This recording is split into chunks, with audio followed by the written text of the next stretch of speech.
Iran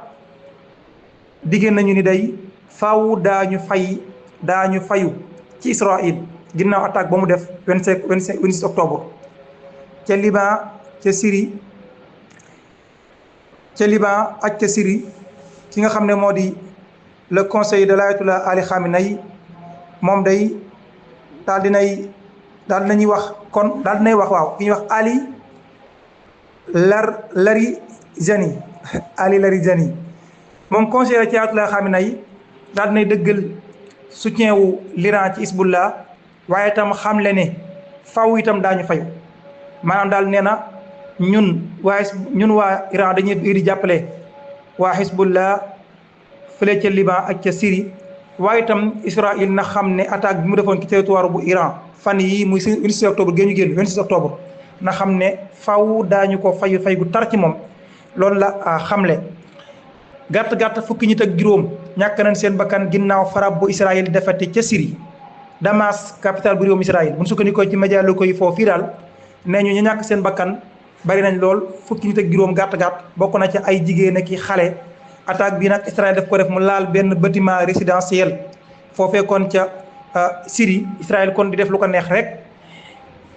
ab rapport itam génn na wax ne banque mondiale day xayma na toll ci 8,5 milliards de dollars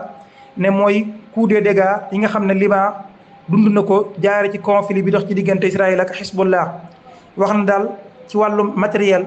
Liban ñàkk na toll ci 3,4 milliards de dollars ci wàllum perte économique toll na ci 5,1 milliards de dollars soo ko boolee kon mu nekk 8,5 milliards de dollars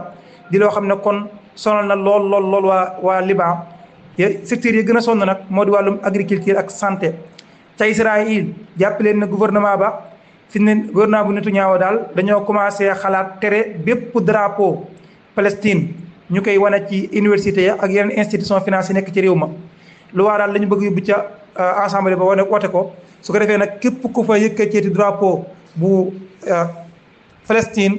xamal ne yow am na peine de prison boo xam ne mën na la ca fekk ndax def gi nga ko def ba tey waa Israël di xam ne day ñoom ci benn semaine rek cible nañu lu ëpp 300 cibles yu Hezbollah armée Israël daal nee na bombardé nañu lu ëpp ñetti téeméeri position yu Hezbollah ca Liban ak ca Syrie ci daal benn semaine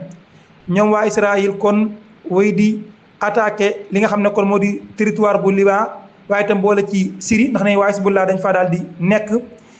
ñoom daal nee ñu kon frappé nañu territoire yu Syrie ngir nag daal empêcher ay armes yoo xam ne kat dañ koo bëgg a yóbbu jox ko waa Hezbollah ngir nag gàntal loolu moo tax kan ñu daal di bombardé ca Syrie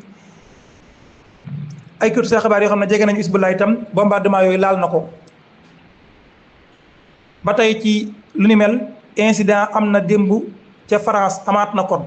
ginnaaw ba mu xewee ca guddi ga démb itam ci biir stade bañ doon footballé Israël ak France ñaari équipe yi ci match boo xam ne mi ngi ñeel Ligue des Nations ca stade de France foofee daal comme ni mu amee ci laata match bi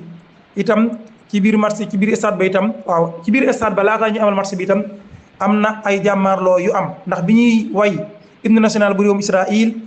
ay nit dañ doon yuuxu foofee